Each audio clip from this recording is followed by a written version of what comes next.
안녕하십니까. 반갑습니다. 랜드스타 X의 심석영입니다. 오늘은 제가 소개시켜드릴 지역은 강남과 분당과 그리고 판교의 중심이 될 수 있는 고등지구입니다. 자, 제가 고등지구로 간단하게 설명해드리게 되면 약간 4,000세대가 들어가는 미니 신도시라고 보시면 될 것 같습니다.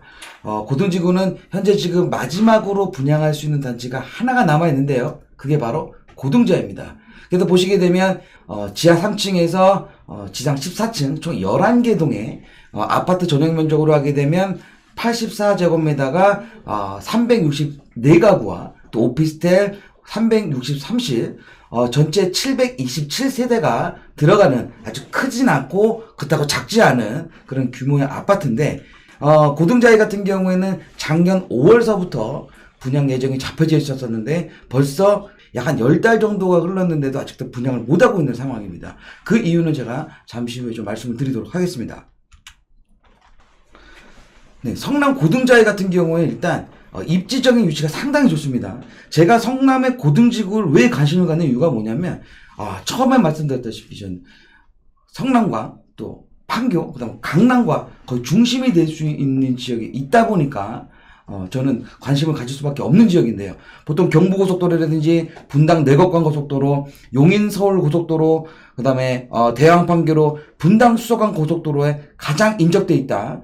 그래서 보시게 되면 개포동 구룡터널까지는 5분, 판교 테크노밸리 1, 2, 3 전부 다 5분 이내에 가실 수가 있고, 역삼역 같은 경우 20분, 분당구청 10분, 수서역 SRT 탈 수 있는 수서역 같은 경우 10분, 문정동의 법저타운까지는 15분대로 갈 수 있는 아주 차량으로 이동하기에는 상당히 좋은 위치에 있는 겁니다. 또 주변 일대의 고등지구 같은 경우에는 청계산이라든지 신구식물원, 또 대왕저수지, 상저청 등 주변 일대가 원래 개발 당시에 그린벨트 지역에 있는 부분을 택지 개발을 들어가다 보니까 자연 경관이 상당히 좋습니다. 거기에 맞춰가지고 여기 고등지구 같은 경우 제4판교라고도 얘기 많이 하는데 금융주거의 제3판교까지 개발이 들어가게 되면서 전체 2,560여 개의 업체와 13만 명이라는 그 고용 창출을 하게 돼서 이 고등지구 일대에는 직주 근접할 수 있는 테크노밸리가 형성이 돼 있다. 그래서 13만 명 정도의 예비 수요자들이 충족할 수 있는 부분들. 그래서 수요자들의 층은 상당히 두껍다라고 보시면 될 것 같습니다. 또 거기에 맞춰서 여기 고등자이 같은 경우에는 처음서부터 이게 아파트를 지을 수 있는 땅이 아니었었거든요. 그러니까 2014년도까지는 상업용지라든지 아니면 자족시설, 유통 판매 시설이 들어가 있었던 부지를 변경을 해서 현재 주상복합으로 들어가게 됐는데 공공택지다 보니까 사업의 정확한 목적은 저소득층의 주거 안정 및 주거 수준 향상을 도모하고 무주택자의 주택 마련을 촉진하여 국민의 쾌적한 주거 생활에 이바지하는 공공주택을 원활히 건설하기 위함이라는 사업적 목적이 있는데 사실은 지금 현재 분양가 자체들, 이 주변 일대의 시세를 보게 되면 절대 저소득층이 들어갈 수 있는 금액대는 아니라고 생각합니다. 그래서 아마 현재 시행사에서는 약 한 2,700만 원대의 분양가를 요구를 하고 있고 성남시 같은 경우에는 한 2,200만 원대 정도를 원하고 있는데 그 이유는 뭐냐면 30평대 기준으로 해서 아마 2,700만 원대에 분양을 했었을 경우에는 9억이 넘어가게 됩니다. 그러면 현재 우리나라에서 지정하고 있는 고가주택을 넘어가는 거기 때문에 사업의 목적과는 맞지 않는 부분이죠. 그러다 보니까 작년 5월달서부터 현재까지 모델하우스를 지어놓고서도 분양을 못하고 있는 실정이다. 근데 제가 봤을 때는 올 여름 전까지 만약에 분양을 못하게 된다고 했었을 경우에는 아마 임대분양으로, 민간 임대분양으로 전환을 하지 않을까라고 저는 생각을 하고 있습니다. 보시게 되면 고등지구 같은 경우가 분양한 건이 몇 건이 있습니다. 최근에 분양한 S3블럭이 있고 그 다음에 2017년도에 분양한 호반 베르디움, 그 다음에 또 임대 분양을 한 바로 저 현장 바로 옆입니다. 제일건설 풍경채 같은 경우가 2017년도에 분양을 했었는데 보시게 되면 호반 베르디움 같은 경우에는 2017년 파리 대책 이후에 분양을 했는데 518가구 모집하는데 청약률이 22대 1로 성남 1순위에서 마감이 됐습니다. 그만큼 경기가 그때 당시 가격이 지금처럼 많이 오르지도 않은 상황에 대책이 나왔었을 때에도 22대 1이라는 높은 청약률이 나왔고, 거기에 맞춰서 청약 통장과 무관한 제일풍경채 임대아파트 같은 경우는 무려 경쟁률이 8대 1이 나왔습니다.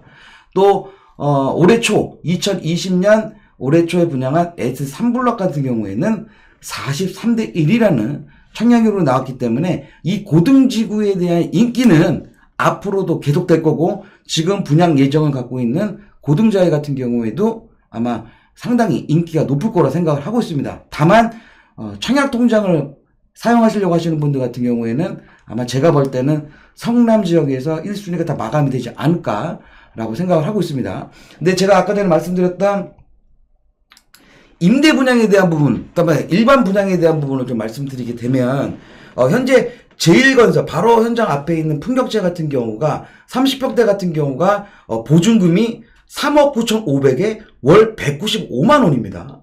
또 두 가지로 임대를 받을 수가 있는데, 하나는 5억 5,300에 월 30만 원대에 이렇게 지금 임대를 주고 사용을 하고 있는데, 제가 봤었을 때, 또 제가 이제 계산을 해봤었을 때, 아마 고등자이 같은 경우에는 임대 분양했었을 경우에는 보증금 8억에 월 한 30만 원, 아니면 보증금 7억에 월 한 50만 원대가 되지 않을까라고 저는 생각을 하고 있습니다. 근데 제가 이렇게 말씀드리는 것들 중에 물론 장점들도 있고 있지만 사실 단점들도 있습니다. 그러니까 주변 일대에 아직까지는 중학교가 현재 없다는 점, 그리고 바로 길 건너편에 서울공항이 있습니다. 물론 김포공항이나 뭐 민간공항처럼 많은 비행기들이 뜨고 내리고 하는 곳은 아니지만, 그래도 공항이다, 군공항이다 보니까 그래도 소금은 어쩔 수 없다라고 생각하시면 될 것 같아요. 그리고 일반 분양 만약에 들어가는 부분 같은 경우에는 공공택지의 민간 분양이다 보니까 분양가에 좀 차이는 있겠지만 최소한 5년에서 10년 정도의 전매 제한이 있는 곳입니다. 그래서 성남에 계신 분들 중에 1순위 통장을 갖고 계시고 나는 실주거 목적으로 하시겠다는 분들한테는 강남과 분당과 그리고 판교의 중심을 될 수 있는 이 고등지구 관심을 좀 많이 가져줬으면 좋겠습니다. 그래서 오늘은 이 고등지구에 대한 설명은 이걸로 마무리를 해드리고요. 다음에도 더 좋은 지역의 분양 물건들, 이슈가 될 수 있고 그런 물건에 대해서 다시 한번 또 소개시켜 드리도록 하겠습니다. 감사합니다.